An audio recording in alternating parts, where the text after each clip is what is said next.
So this is actually the whole story of it. So basically, we start with the ore, we call iron ore, and then using special technique, we call it blast furnace.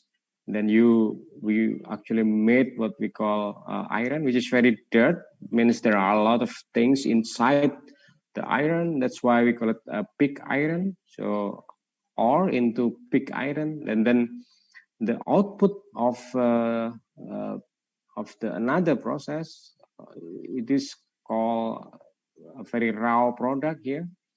And then the raw product is basically kind of steel, made into different kind of shape, and then we call it this billet and bloom and also slab. This is a dimension product based on the dimension.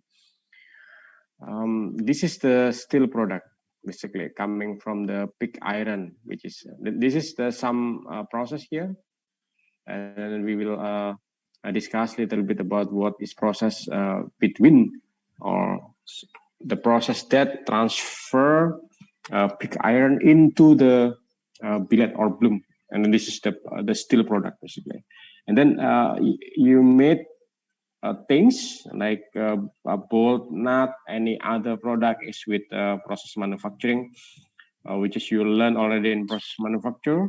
It is with any forging, any forming, anything that is used to make any product like this: casting, forming, machining, welding, and then there will be products made of iron and also steel. So basically, that is the whole story in general, and then we can go into a bit detail on it. So if you see in this picture, is quite old actually. You can also find it in the web. There are a lot of simulation or a lot of graphical introduction about this making of steel product. So let's begin from the left to the right as following. So basically what you need is actually iron ore. In Indonesia, you call it biji-besi. There are a lot of iron ore. You can find it anywhere in the world, in the surface of the earth, because most of the star and earth and the planet is actually made of iron. So whenever you find black looks like a sand in the surface of the earth, actually you find iron ore. So basically iron is everywhere in the world and with different kind of contents.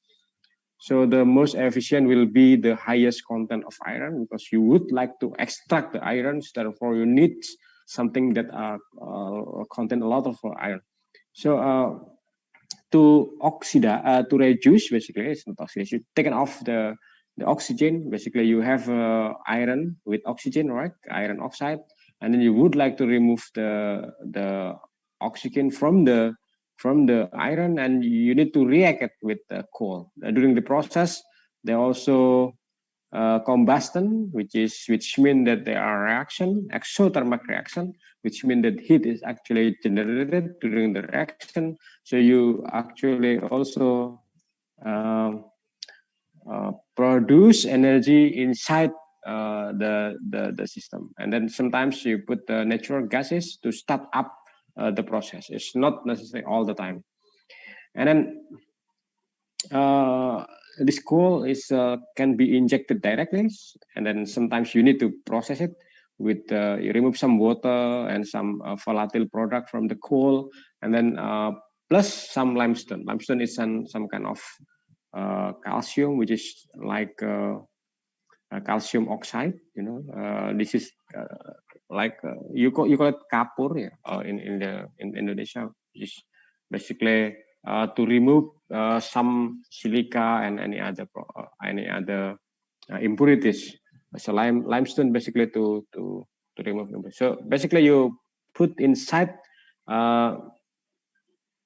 The blast furnace, this is the technology behind the process. Most of the time we use this blast furnace. There are also a direct reduction process, which is the another process. This is basically thing to be the future of production of iron, but most of the time or now mostly is something like this. So you have it in Indonesia. There are Krakatau Steel and also POSCO Krakatau. There are actually a company produce or process the iron ore to be steel product. So let's begin from the bottom here, which is a common process. We call it a blast furnace process, where actually you put limestone and some coal off. If you do direct reduction here, you don't need to actually process the coal. You just directly inject it into the system. But when it is using a blast furnace, you need to process the coal. So basically, you have three things here. You have iron ore, you have coal, you have limestone. You put it together inside the blast furnace, and there are reaction inside. And then there will be some impurities reaction and slag formation. And then what you produce is actually pig iron. In some plant, you can actually transfer directly into another process. We call it a basic oxygen furnace. Actually, you put more oxygen and then you burn off or react the remaining impurities to oxidize them. And then it also can be do like you make some block of iron. We call it pig iron, and you transport the pig iron into the separated plant. So it can be separated plant, it can be integrated plant. Integrated plant means that you directly transform this. So in some situation, you need to put some chromium, anything like that, and you do it, or you made a little bit lower carbon, and then you do it in steel refining facility here. And in some situation also, it is necessary to actually recycle a steel, so you can do it in the electric arc furnace. So basically in this section, actually to process what is output of the system, which is basically very raw iron, and then become a product like this. So here you see there are product that's made with a continuous casting process. This can also make some and then this will be produced slab, bloom, billet, as I said. So this is kind of product depend on what you need. If we are dealing with automotive industry or something like that, then you make a thin slab. But if you made a wire of it or making nails, any bolt and system, then you should buy a billet or send a billet. So basically, this is how the iron ore is processed into the steel product. So we can go into detail a little bit on it. So if you have a slab and a thin slab, and then you need to make a product. This is the product. Okay, you made a pipe, a plate. Plate is actually you made something from plate, right? And also this is also some plate product. They can be hot rolled, which means that you heat it while process of rolling. This is rolling process. You make a thinner and thinner and thinner process following this line. So as many as you like, depend on how thin is the plate is necessary. So the thickness of the plate depend on that. So this is done by quite a stepping process. There are so many of this rolling. It can be several blocks. It can be 5 to 10 blocks, depend on the how thin is the product. And then also, if you make a bloom and billet, you can have this is also a step-by-step process. You can make something like this, which is you use it from a bridge or a building or something else. And then also you make we call it a seamless tube. This is when you build some heat transfer process for making heat exchanger, something like that, and you also make it from the tube. When this is actually the IM products, so you need Bloom MB lens to do that. So this is actually the story of how it is made. So let's little bit discuss on the what actually. So you see that this is a pig iron. We got besi kasar, which is a pig iron. So pig iron can be made from a blast furnace, as I mentioned, which is combustion process and also chemical reduction of oxide, which is iron ore. And then you can also call the direct reduction, which means you are using any mixture of hydrogen and then carbon monoxide to reduce. As you remember from the chemical study or chemical or chemistry, we learn from the first year of your undergraduate program, there are chemists, there are oxidation process.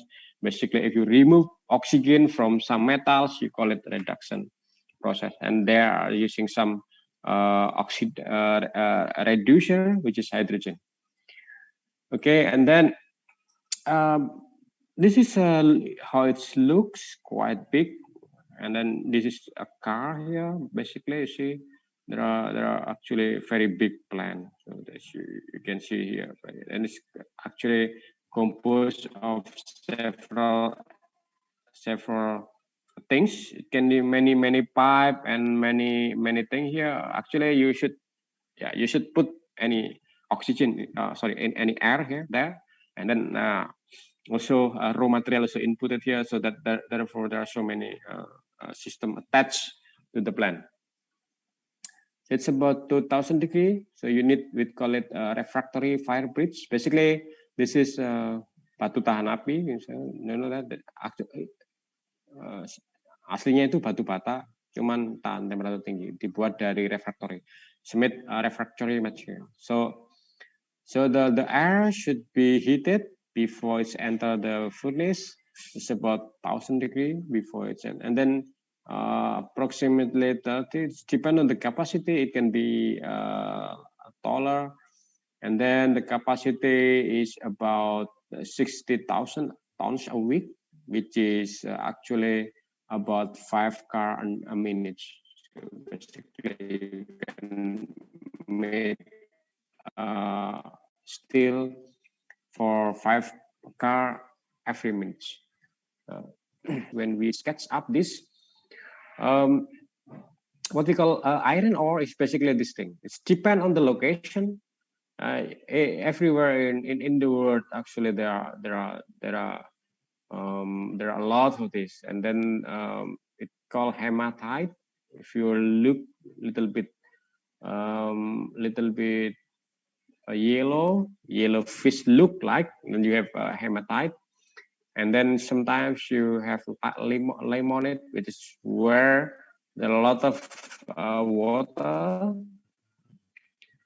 there, and also magnetite and siderite. All of these, they have their different properties. And then most of the time we like that something that we process contain about 50 to 70% of iron inside this chemical. Iron ore, and you can find it anywhere in the world, and then it is depend on the location what you find. It can be hematite and can be magnetic, and everywhere probably there are a lot of things. If you find just around your home or your house, there will be about less than 50% content that are not efficient. So, but basically they are everywhere. So this is the iron ore. So then you have a coke, which is coal. We often in this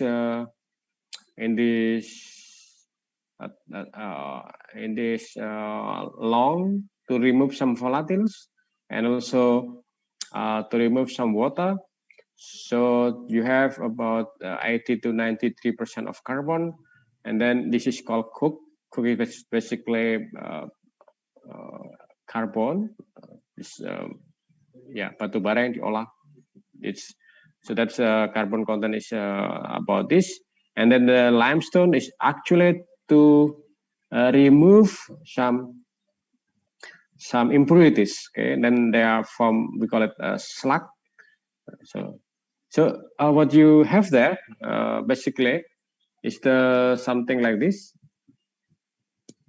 What you have is actually let begin from above. You have put all the material inside, yeah, and then you have a hopper, which is basically some kind of decided to shape any, and then we call it, this is a throat, something like that, from here. Which one is here? And then you have area here, and then this called belly. Yeah, belly is kind of, and then air will be injected from the air heater. You have air heater here, and then injected into the furnace from the little bit below the belly. And then reaction is occur here, somewhere here in the belly above, and then there will be gradation on the temperatures. And then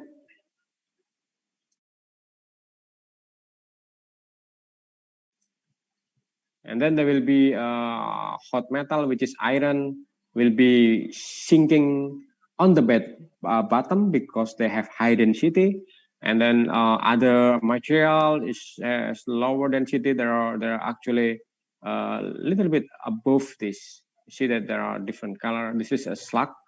Then you can adapt it from different position here. So you tapped it, the slag is actually kind of silica, any oxide, they will be tapped it here. Hot metal is tapped it here. So here you have basically pig iron. Yeah, so you can tap the pig iron here. So basically that's how it work. And then if we look into a bit detail on the reaction, you see that when you fit in a raw material from the top, here, what you have is actually reaction of this is example is hematite reaction with carbon monoxide, which is actually a product of another reaction, which is from this reaction.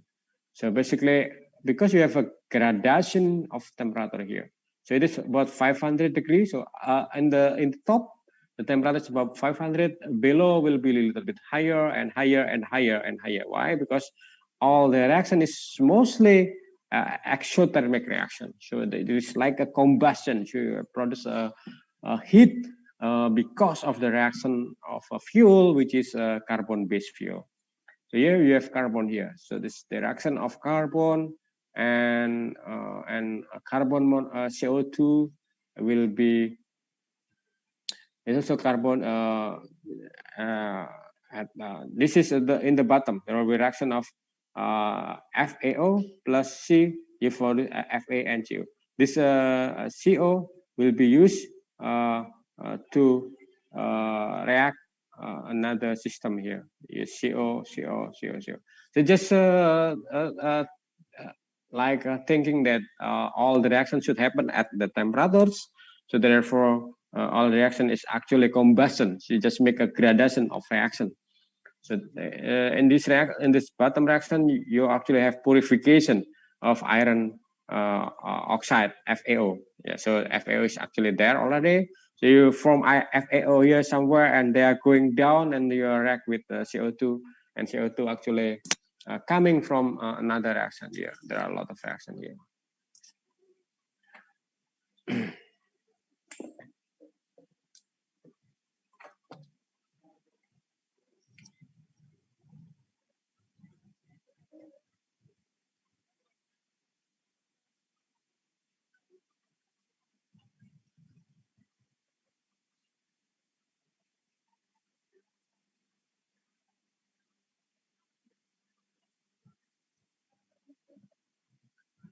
Okay, so that principally occur during the reaction.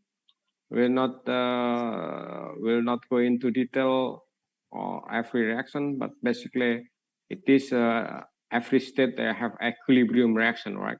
So this is reaction of hematite with CO. CO is produced from the bottom of the blast furnace. So this is can be a thing, some operation condition, which means that this is typical operation. So what you need is actually coke with about the diameter of 50 millimeters, and then the consumption will be 380 uh, kilogram per ton of reactant. So per ton of hot metal. So if you would like to think about 30 ton per minute atau ya atau let's say ya depend on what capacity it is. So just if it is 1 ton of metals, then you need 380 kilogram of cokes, and then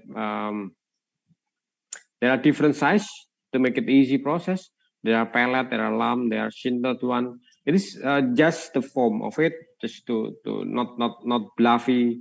I mean, not going anywhere. Just to make it easy in the process. And then the blast furnace volume, which is the the the volume of the blast furnace in total, and the coal is actually you need 120 kilogram per ton. And then this is another temperature. This is basically uh, the process. And then the gas you need. You see, there are. It's actually the pressure is not very high. It is about 2.5 bar, which is about 2 times the pressure of just ambient air, which is 1 bar. And then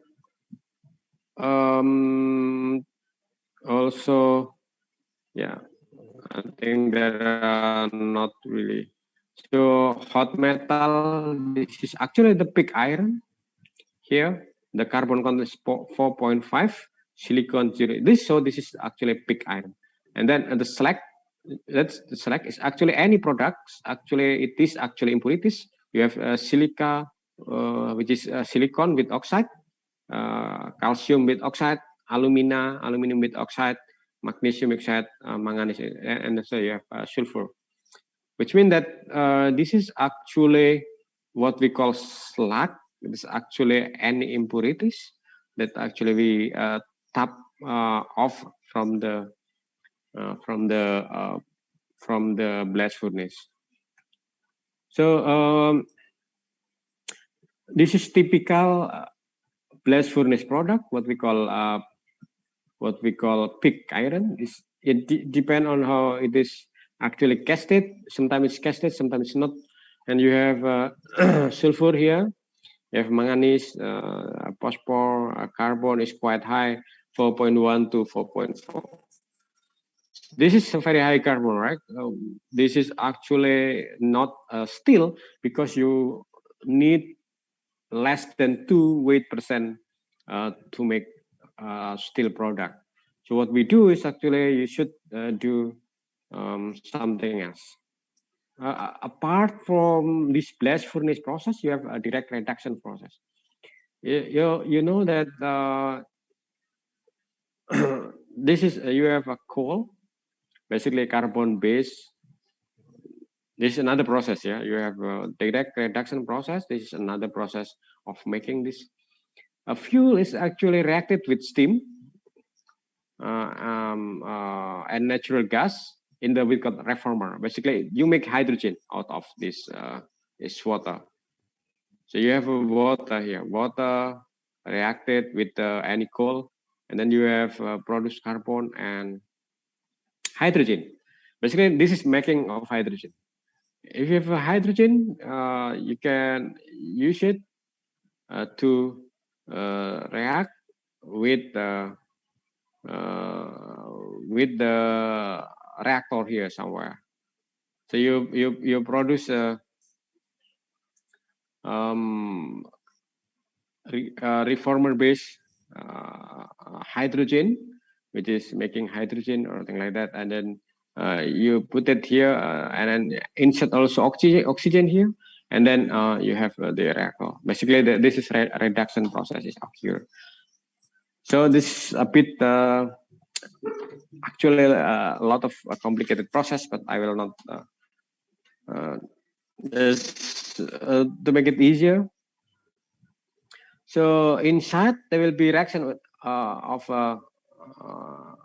you can reduce with hydrogen or with carbon monoxide. In this case, you have carbon monoxide. This is also coming from the steam reforming process where you do this thing, and then you also produce another CO2, and then they are transfer of CO2 with carbon. You have produced monoxide, and the monoxide is used here.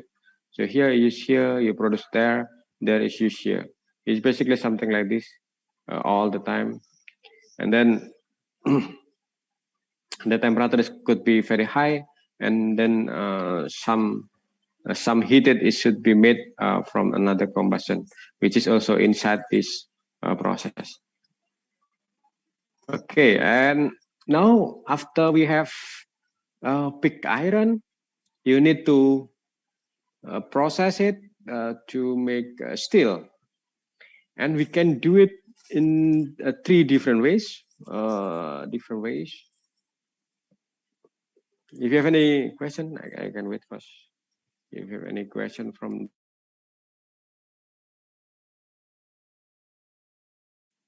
Sir, pardon me, sir. I want to ask a question about blast furnace.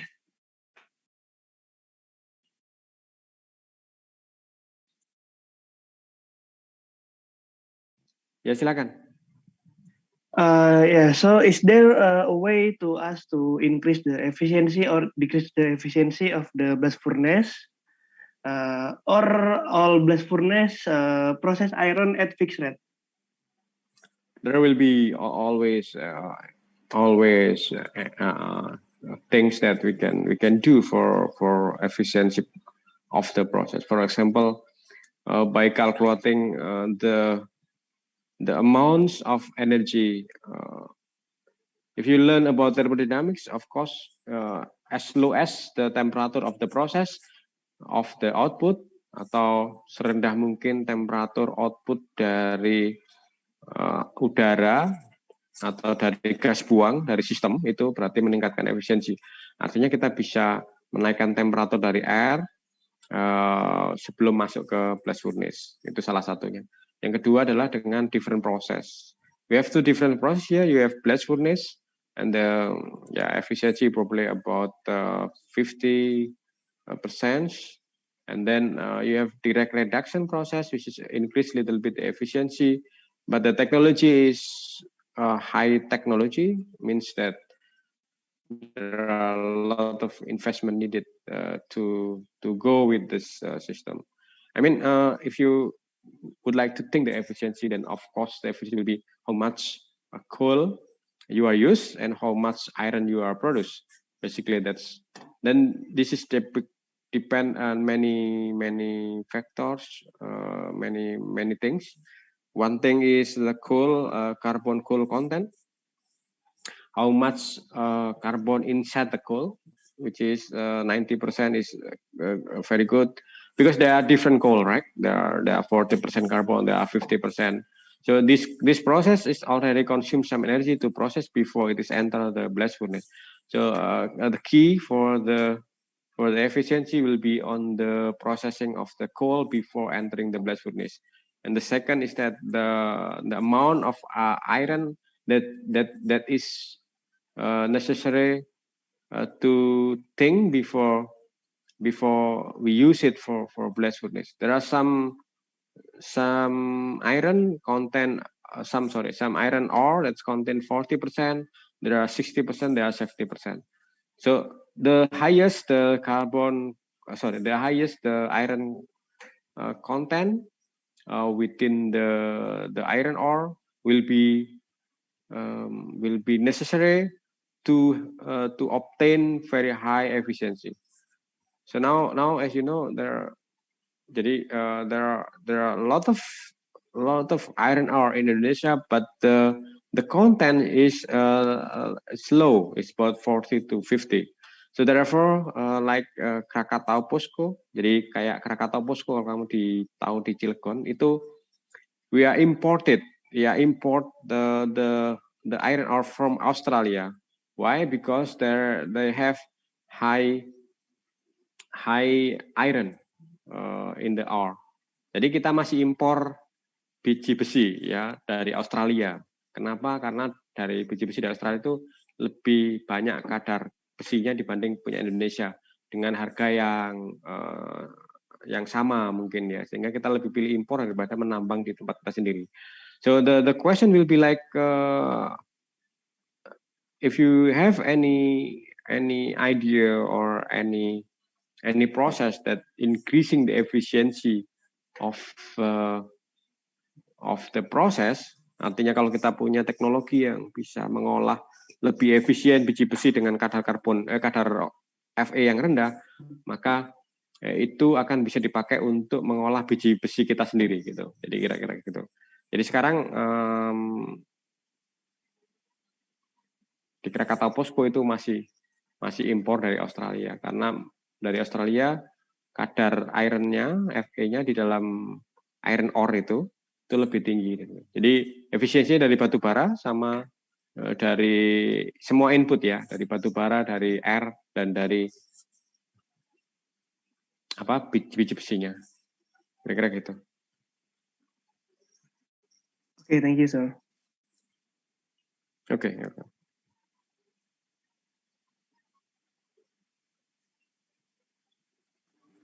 Sir, I want to ask something. Please.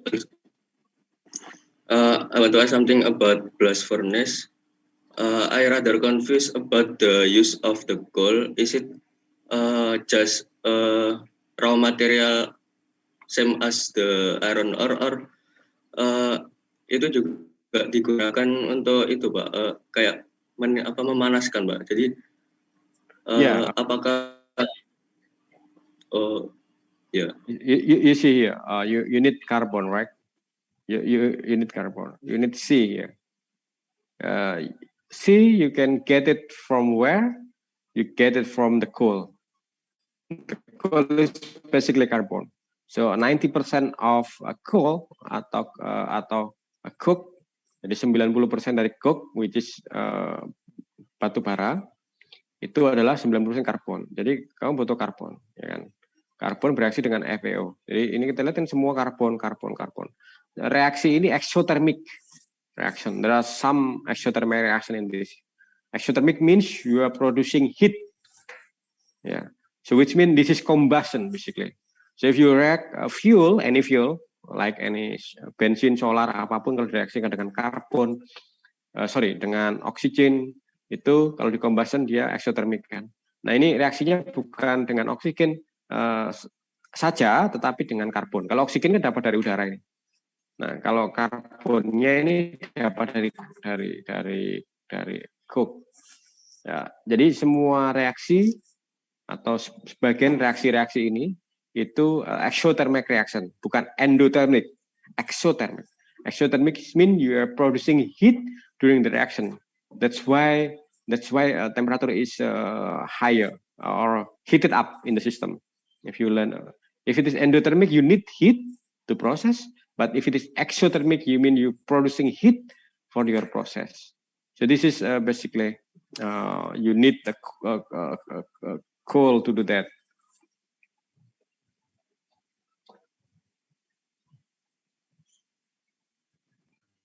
Begitu, paham ya?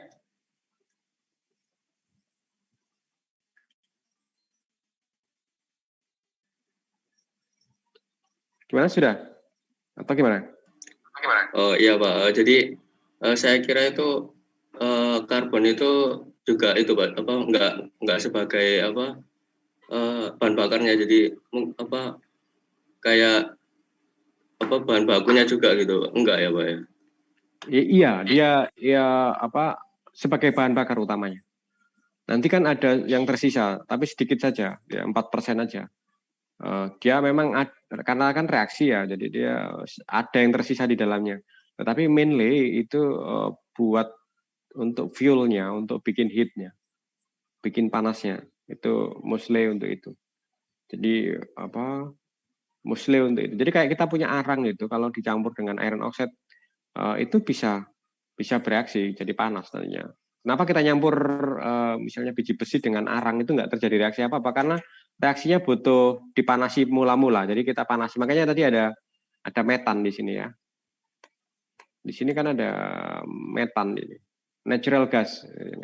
Sebagai natural gas. Untuk startup aja. Kalau yang di sini, yang bawah. Yang ini kan untuk sustain proses. Kadang-kadang dibutuhkan natural gas. Kayak inilah, kayak kita kalau nyalakan kompor itu kan nggak bisa nyala kalau nggak kita kasih pemantik kan. Dan natural gas ini pemantiknya. Jadi kalau sudah nyala maka dia sustain ininya. Sama kayak kita punya boiler itu kan batu bara kan yang dipakai. Kita bakar batu bara dengan oksigen. Awal-awalnya kita heat dengan natural gas. Kita pemantik dulu sampai temperaturnya stabil, baru dia nyala sendiri gitu kira-kira. Jadi dia bahan bakar mostly. Jadi untuk bahan bakarnya hanya sebagian ini kan ada 4% ya. Jadi dia sekitar 4% ini. Ini adalah sebagian bahan bakar yang tersisa di dalam karbon, di dalam iron itu. Sebagian tersisa di sini. Nah, nanti kita perlunya kan 2 ya. Jadi kita harus proses lagi nih. Nah, ini sisa dari, jadi bukan karbon itu dimasukkan ke situ untuk memang memberikan karbon, enggak. Secara tidak sengaja ada di situ karena prosesnya. Padahal prosesnya sendiri hasilnya kan karena melibatkan for fuel combustion proses. Jadi dalam reaksi itu butuh heat, butuh temperatur. Kenapa? Karena setiap reaksi itu kan terjadi, kalau belajar kimia kita kan dulu di waktu kuliah, semua reaksi itu terjadi pada equilibrium konstan kan ya.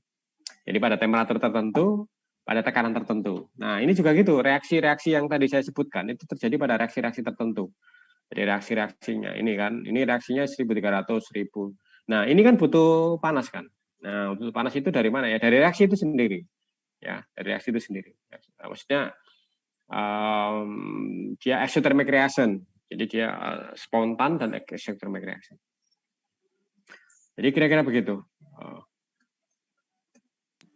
Baik Pak, terima kasih Pak.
Okay, and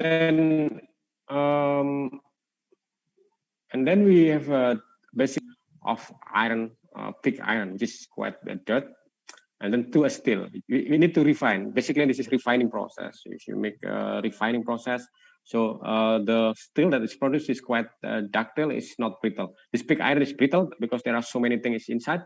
There are a lot of impurities inside this pig iron, and then you need to convert it into a steel product. Therefore, it can be done with the 3 ways.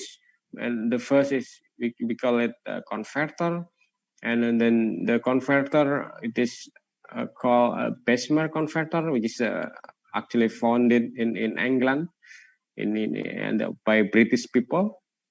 And then this converter can be two, depend on the what is you are used. The refractory composition sometimes is. Therefore, there are two Bessemer converter. There can be acid base. There can be acid base system. And the second will be often heard furnace. This is basically oxygen process. And then the second is electric furnace. This new process, basically, the old one will be this one. The first, in the beginning or in the early history of steel industry, which is a starting of industrial revolution in about 1800 and in 80s there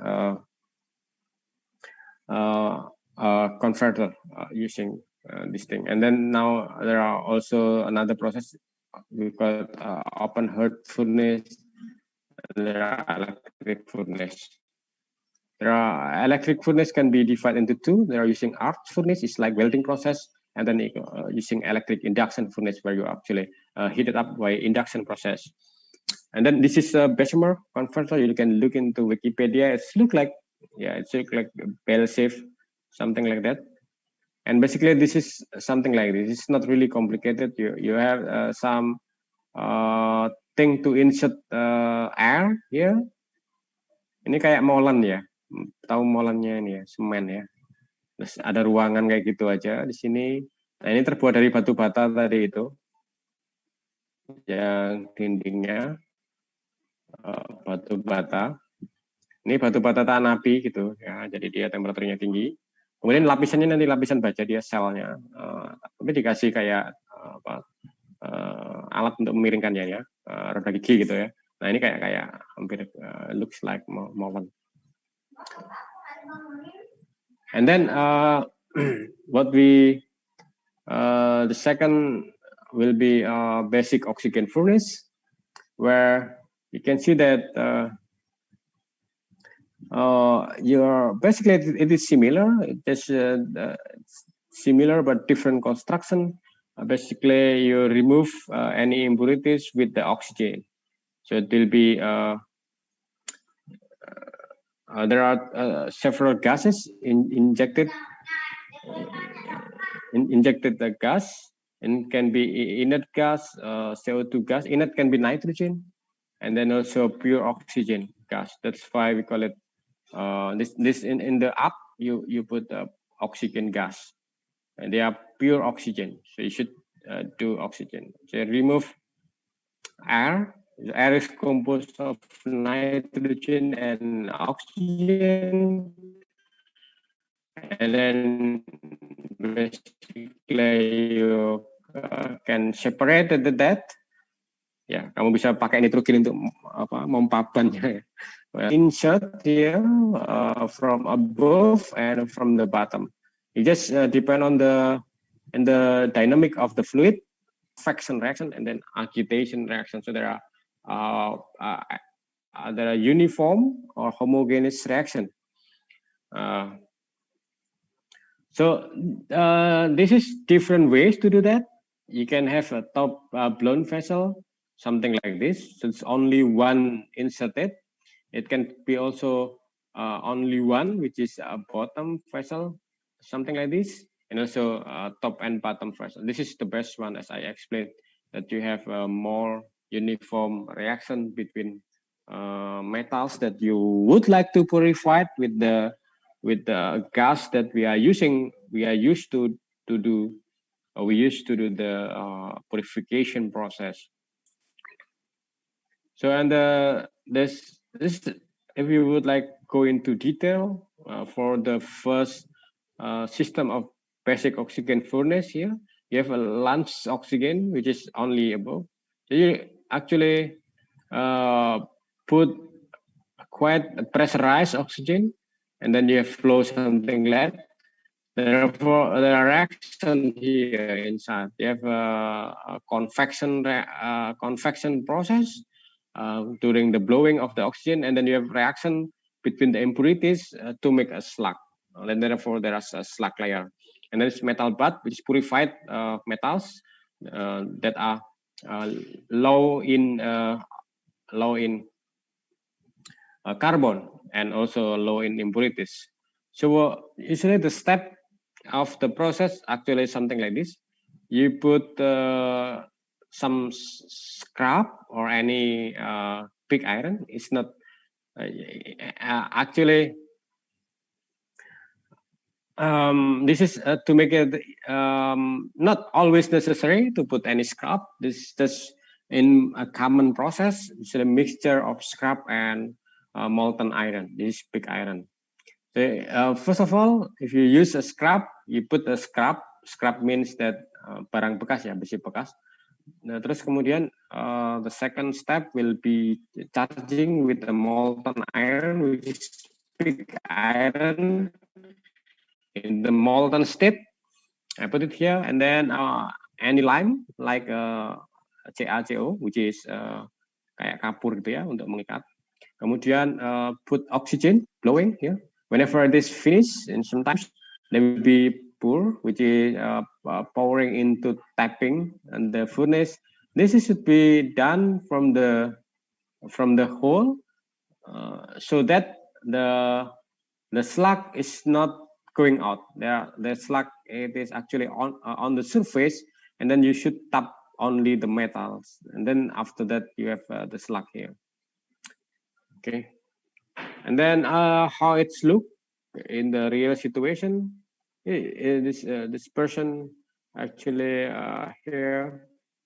There are a lot of people here. I don't know why they are watching or waiting here.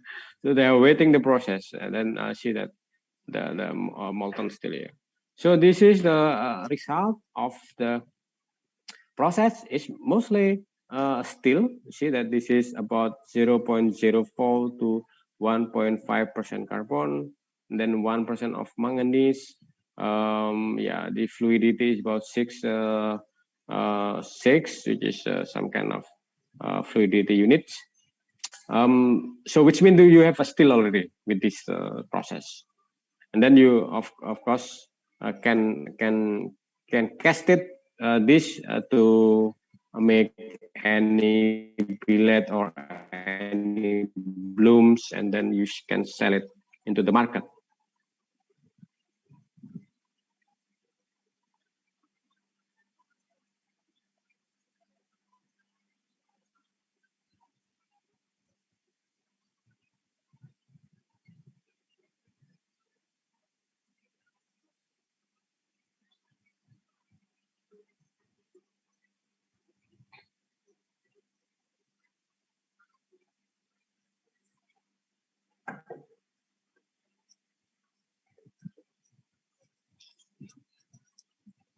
Okay, so there is another process.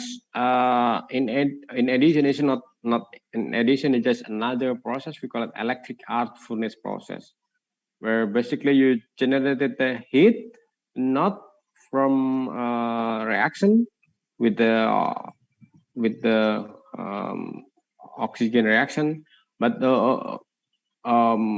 this is coming from the arc. It's like a welding. Like welding process. This is electric arc furnace.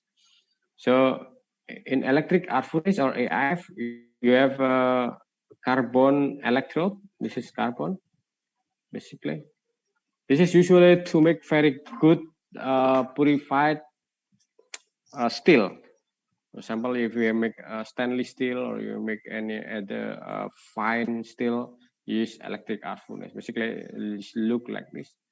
You have a carbon arch here, you have a furnace cell here, you have system that you can be tilt on, and then the graphite electrode can be removed from the place, and then yeah, something like that. And you have a water cooled system, so because you need to be system to be safe and to be cooled from outside. And then it can be done like this. You have electrode, something like that, and you have a water cooler roof to protect your equipment, not to destroy any instrument. And then you have any anode, because you have an electrode, you have cathode, you have anode. Basically, you make a reaction, electrical reaction here, like welding process. and then you do purification for the steel this year steel materials, and then there's the tilting devices here to make it to extract the result afterward. Okay. In other system, basically you just make purification of something. So if you have something like this, there are a lot of sulfur here, a lot of some element like phosphor, sulfur, any other impurities that you don't like, or any oxygen actually contaminated the system. You need this thing. We call it secondary refining, which mean you need to refine again. This is secondary refining. As I mentioned before, that you have very need very good, very refined steel, then you need this process. Okay.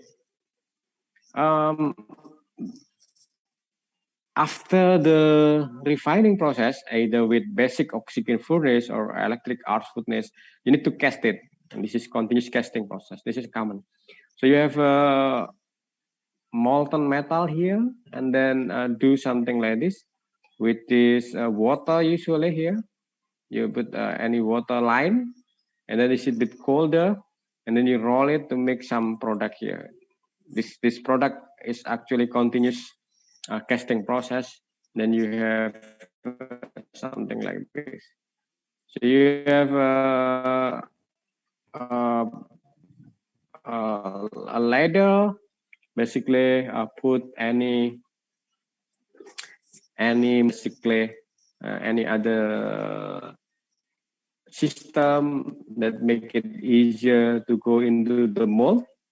And in the mold, you have mold to solidify, and while it is solidify, you have an austenite. It's look like the continuous cooling process. So then you have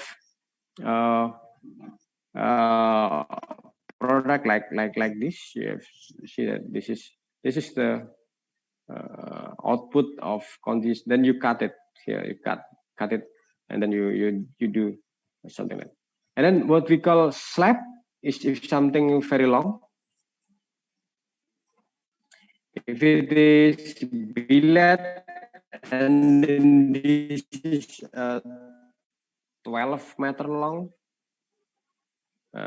This is billet, and bloom is a little bit bigger, the size. This standard is actually the same for everyone, so that therefore there is no different size.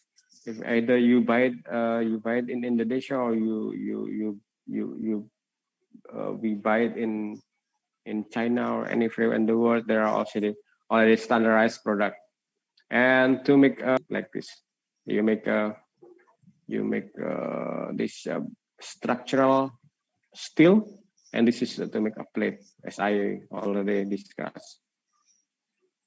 So here, if you have already have a slab, you need to reheat it, okay, before you do it. You do reheat until 1000, about 1200, which is in the austenitic region, to make it easier. And then you do sizing just to make it as the product design. High reduction from the thickness of the slab into the thickness of the close to the product, and then finishing mills. Basically, keep it mills which is rolling, very good rolling, so to have very good surface, so therefore no defect on the surface, and then you cool it up, and then you coil it to make a coiled product. So this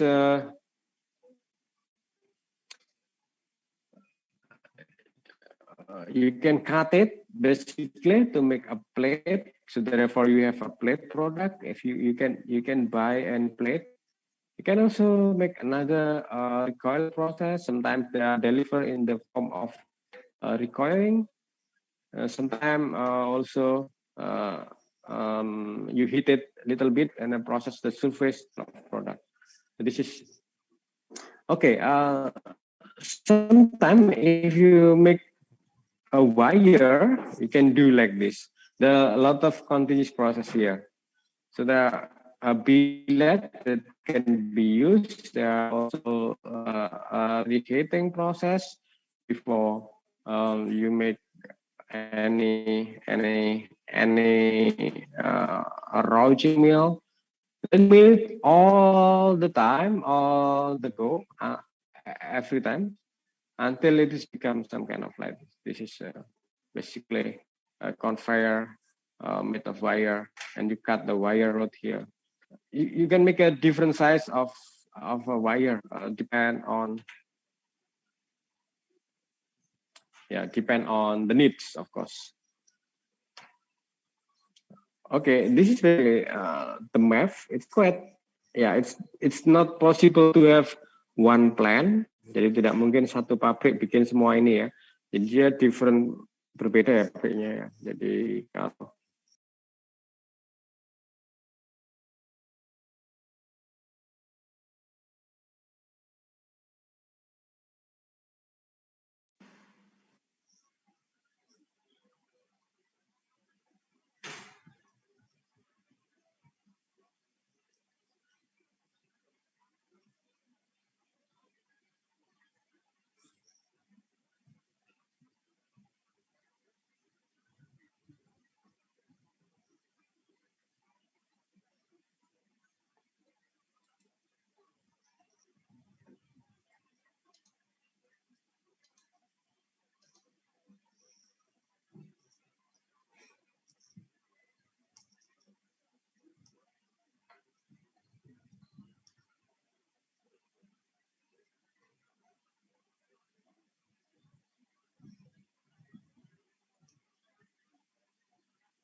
so you can see the complete map here from blast furnace into there is a still making process. Okay, you have liquid, and then there are continuous casting. You can produce a billet or slab or bloom, and then you can, of course, direct reduction, reheat billet and slab, and then you reheat furnace. Okay. So it is basically produce something. Depend on the what is needed. There can be beams, columns, universal bearing pile. Can be any products, any rails, sample. Anything. Yeah. This is a pipe here. Plate. Can be any product.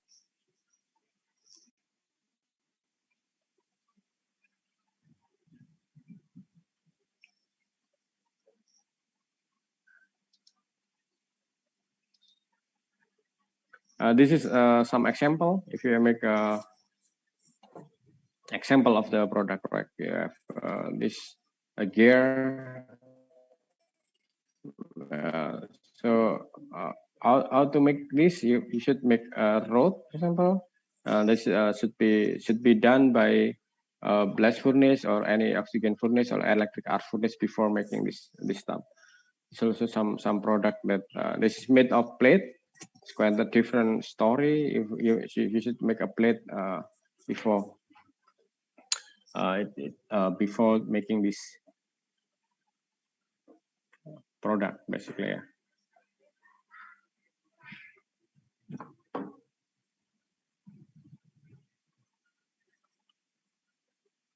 Again, it's another product. As I mentioned before, of course, you can make a cast iron from the pig iron, which is more than 2% carbon. If you have less than 2%, you have steel. Yeah, that's why this, as I already discussed. Okay, now if we have a steel, this is typical microstructure. Then you see that there are, yeah, you already learned it already. There are perlitic structure that you can see. There are lamella of ferrite and cemented. You can see here there are lamella of ferrite and perlite. Just to illustrate that this is a steel. Okay, but then there are other things that you need to learn before we discuss the application.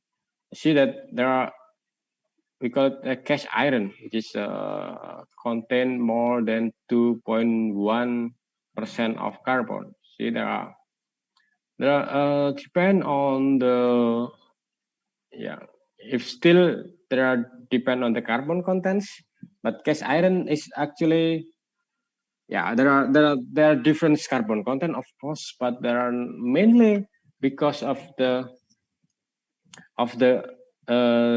graphite. See, now we call it graphite. It's not cemented because it is actually carbon. It's actually carbon. It's not carbide. Yeah, so it's graphite, and sometimes it's also with carbide. But see, there are two things now. In steel, there's always a carbide, but in cast iron there will be any other form, which is we call it a graphite. Jadi grafit sama karbit berbeda ya. So they will be depend on the chemical composition, of course, and then the cooling rate during the process of casting, and then depend also on the heat treatment. So there are several, can be white irons, there are malleable irons, there are gray irons, there are ductile irons. So this depends on.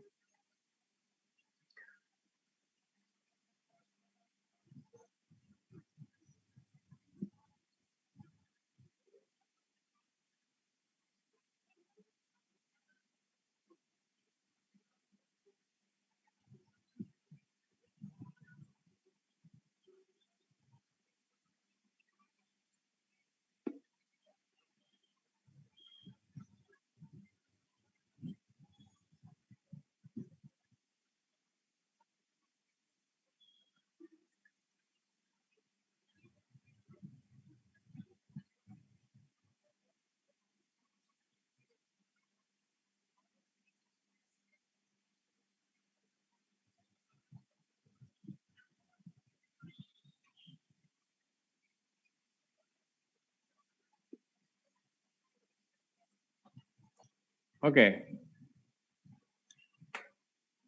Yeah, sometimes you can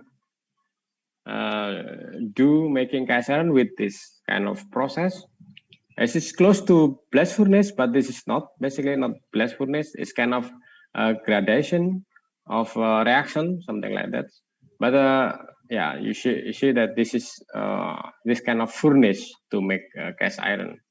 Is this a cast iron? It's not made with basic oxygen furnace or any other electric arc furnace, which is typically used for steel.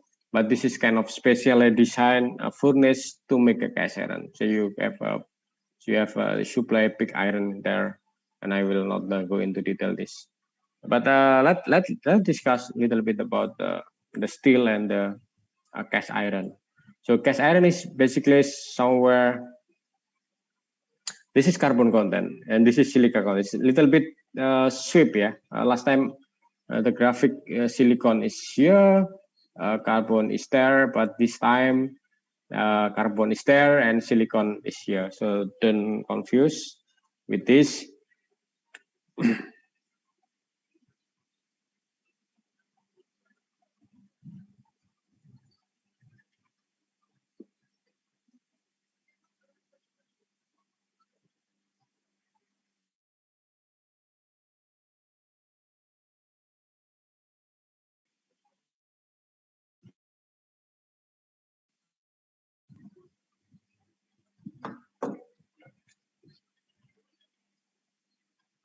Then we can see the carbon content for steel is basically depend on the silica, but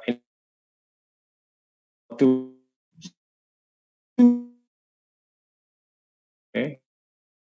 2%.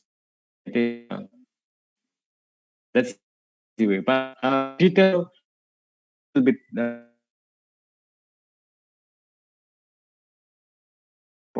I think it's not really important to remember that, but sometimes we are talking about carbon equivalent, which is actually also addition of really carbon content with the silica. It is actually about 2. So basically, it is about 2 is the boundary of the system here.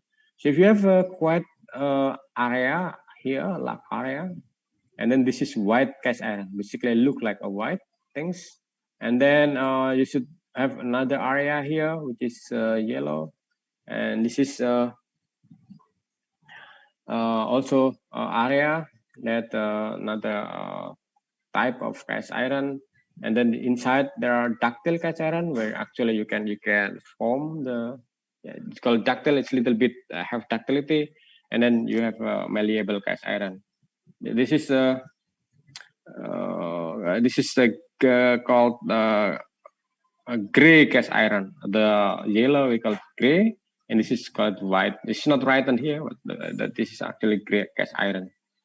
So there are, you have white, you have gray, you have malleable, you have ductile iron. I think that's so you have a cast iron here. You can divide into white, gray, malleable, nodular, or ductile, and high cast iron. This is a very special where you put additional alloying element like chromium or any other alloying element. Then you have a high cast iron. So basically there are 4.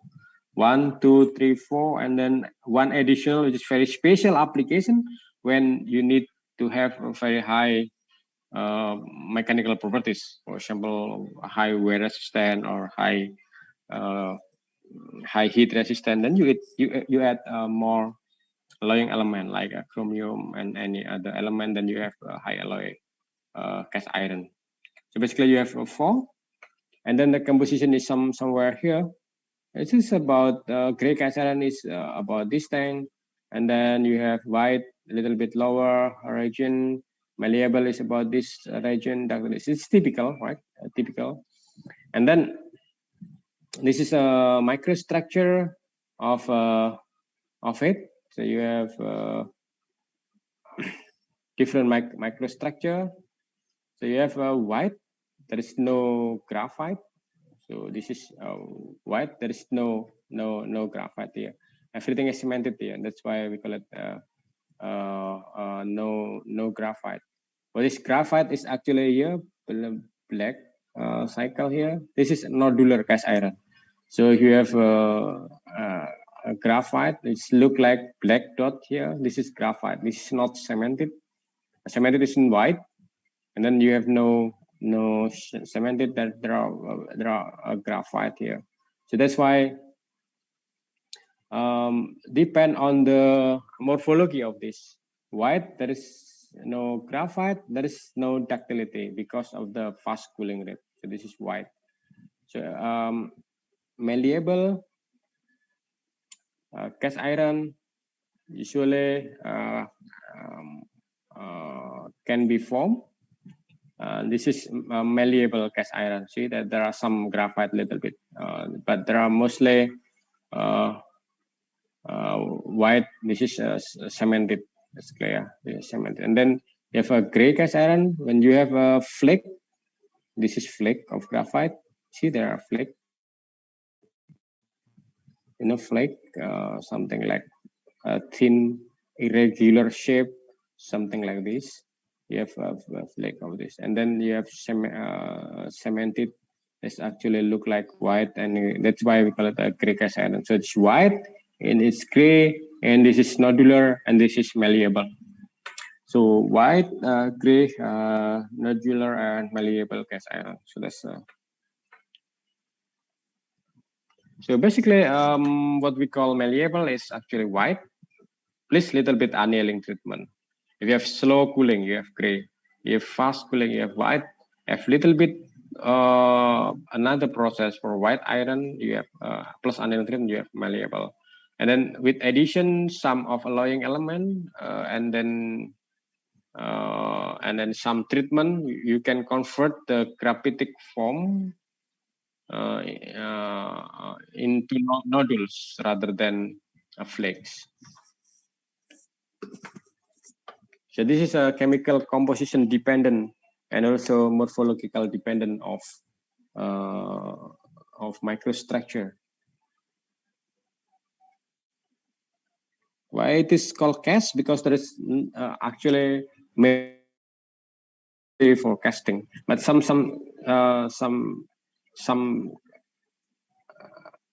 component can be seen easily. You have a flank here. You have also bridge here, there, and then so you know this. This is a ragum. This is also made of cast iron. So it's also if you have in engine you have bore, you know, in internal combustion engine you have also something like this. This is made of cast iron. Also some a joint in the transmission system is also made of cast iron. And there are also some things in automotive industry. It is made of iron casting, like brake drum. It's number 5 here. Number 5, this brake drum here, it's made of cast iron. Also, knuckle is made of ductile iron. Number 3, they are also made. There are some components made of. And also exhaust manifold is also made with ductile. Number 9. And there are manifold here made of ductile cast iron. Why it is made of cast iron? Because cast iron is quite cheap. There's not very expensive, and there are can damp the vibration. So they have a vibration damping properties for the cast iron. Okay, I think that's the end of the slide. If you have any. So for cast iron, basically this thing. Yeah, it's depend on the microstructure.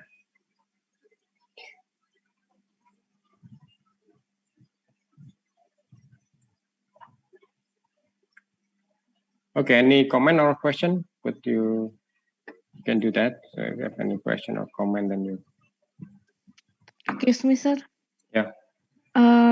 In the beginning, we adding scrap. What is the purpose of adding scrap, sir? It is not necessarily needed, basically, but it is cheaper to get in the market. There are a lot of cheaper material. I mean, if you buy a scrap compared to buying, and scrap is quite pure already, right? There are already steel. They are already steel. There's no purpose in the process. Basically, that if you don't do that, it's not a big problem because it's not necessary. But this make it little bit less cost during the process rather than melting differently. I mean, you make a system to melt the scrap. It is more efficient to mix with the already. Is to mix with the pig iron to do this. But it's not necessarily why you put there. It's because make it is efficient in the term of cost, and it's already still there. It's it is in term of cost, and the second, it is the system is now become a bit more efficient, right? Because in the one volume you have already steel already there, so which means that there are less amount of impurities that you can actually need to be removed from the system. So that's, but it's not necessarily. I mean, jadi tidak harus ya, tidak harus.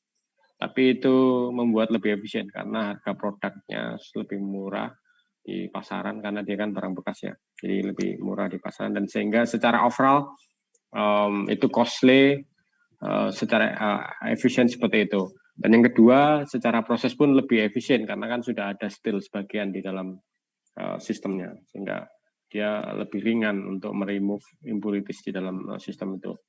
Jadi gitu. Jadi enggak harus, kalaupun enggak ada enggak apa-apa. Gitu maksudnya.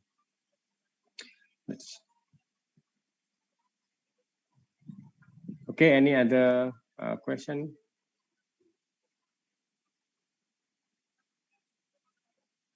This typical of a question will be like, please describe what do you know about the cast iron and how they can be classified.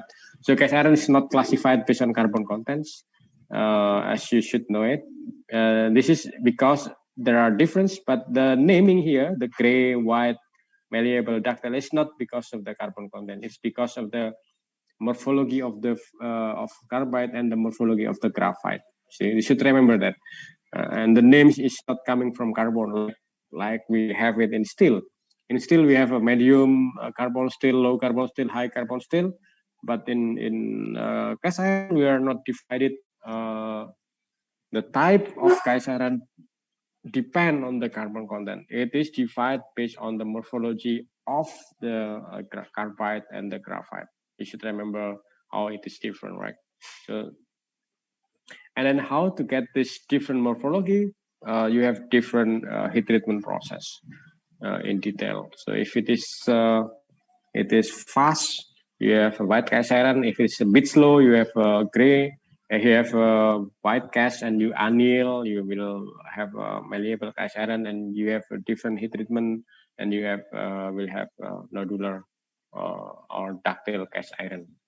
So that's actually a complete story about the cast iron. It's not really a complicated matter here, but it's very important to remember the principle of the designing or the remembering, to remember this, how cast iron is classified.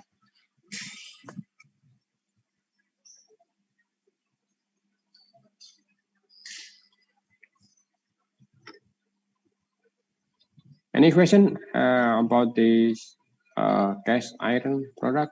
So basically today you learn 3 things.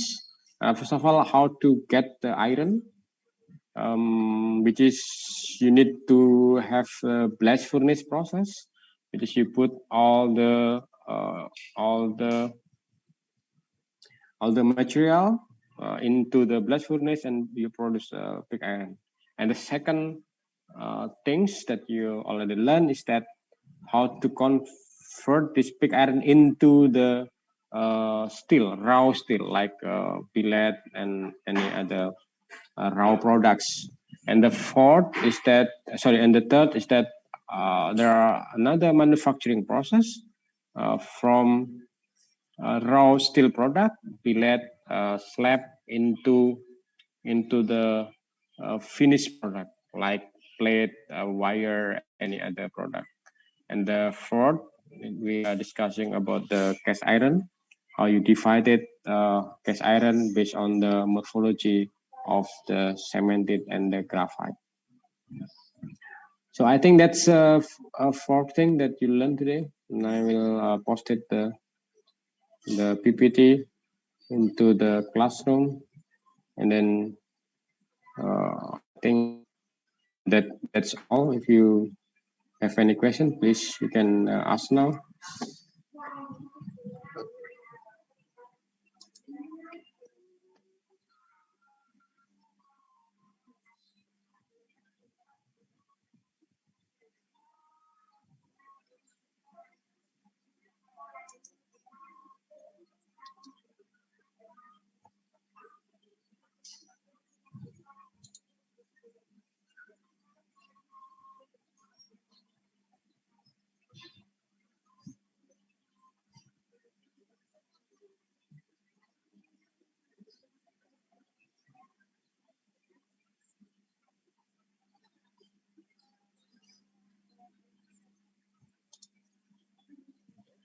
Sir.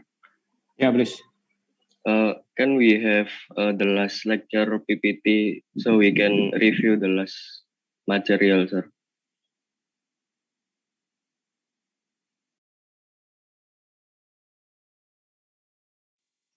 The standardization one material, sir. Okay, yeah. Last week and 2 days, yeah.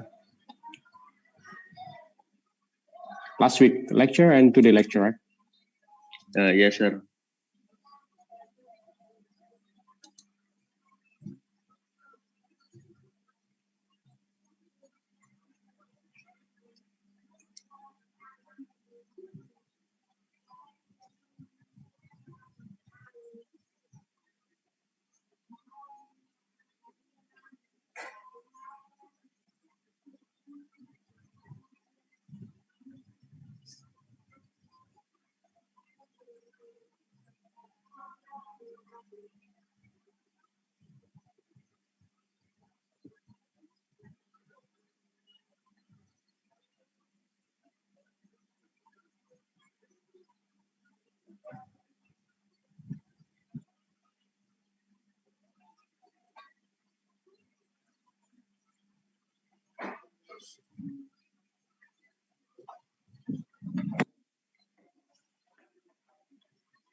Okay, we'll do posting in the classroom, I think. We'll do it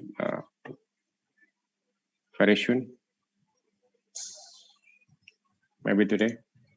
Just put it there.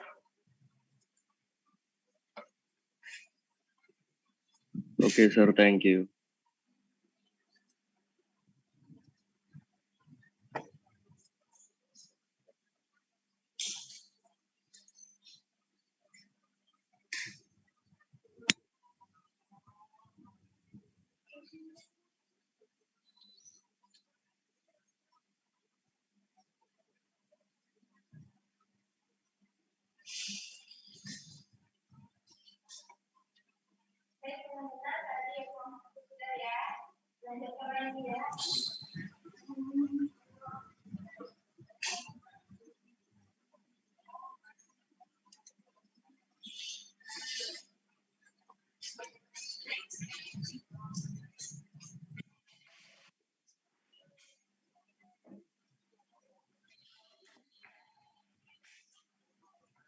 Yeah, I think that's all for today. We have a lot of time, basically, because there is no laboratory works, and there are several remaining topics. There are about specific steel, like stainless steel, and then we'll discuss about stainless steel, and then something about the non-ferrous alloys, a little bit about aluminum, titanium, magnesium, which is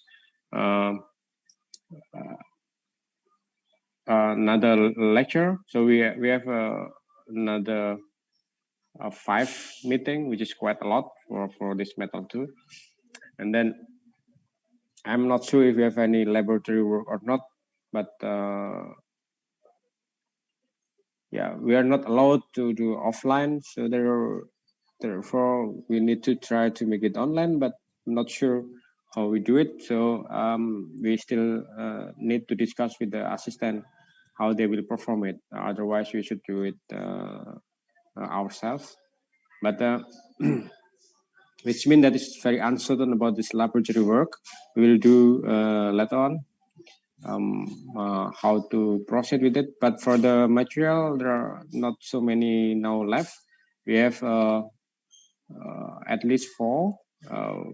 But so which means that we have 5 remaining meetings. Now it's week 10, which means 11, 12, 13, and 14, which is for more is quite enough for discussing the material. So we need to have discussion about the specific steel, which is stainless steel and any other very high performance steel, like any high alloy steel, which is one meeting. And then we'll discuss about we will discuss about non-ferrous alloy, like discussing about titanium, aluminum, and any other alloy, not based on iron. So it's basically any other alloys that I use for engineering application, but it's not based on iron. And the third is about Probably it's material about materials not metallic. We'll discuss a little bit in one meeting probably about the composite and polymer and how they difference, thing like that. And the fourth will be like talking about degradation, like a corrosion and wear, and how to detect them. So basically, this fourth meeting, we can do that four, or we can actually make it become a three, and then one is a laboratory work. But we need to, as I mentioned earlier, we need to think. I mean, our side in the lecture, we need to discuss with the other lecturer how to proceed with the laboratory work. So that's.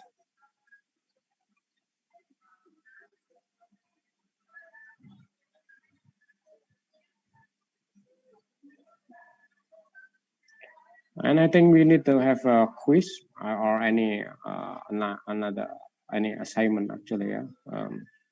But of course, it's not certain by now. We need to discuss it later on, whether we have any quiz or any other homework.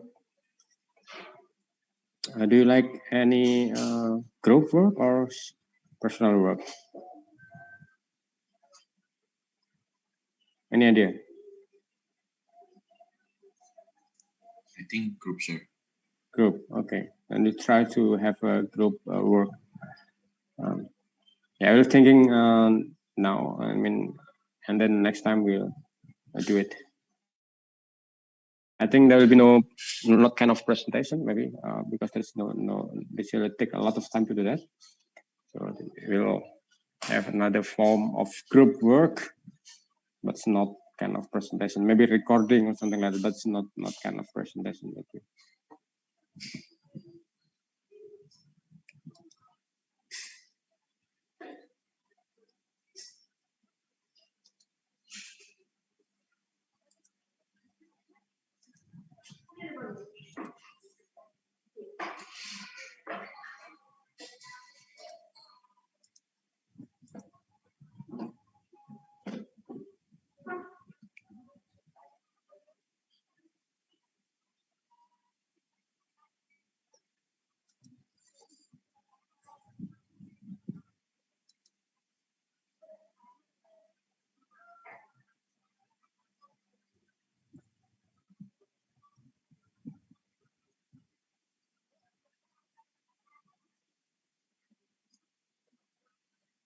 Okay, if there is no question, then we can meet next week. Thank you very much. Selamat pagi. Assalamualaikum warahmatullahi wabarakatuh. Terima kasih, Pak. Assalamualaikum warahmatullahi wabarakatuh. Pagi, Pak.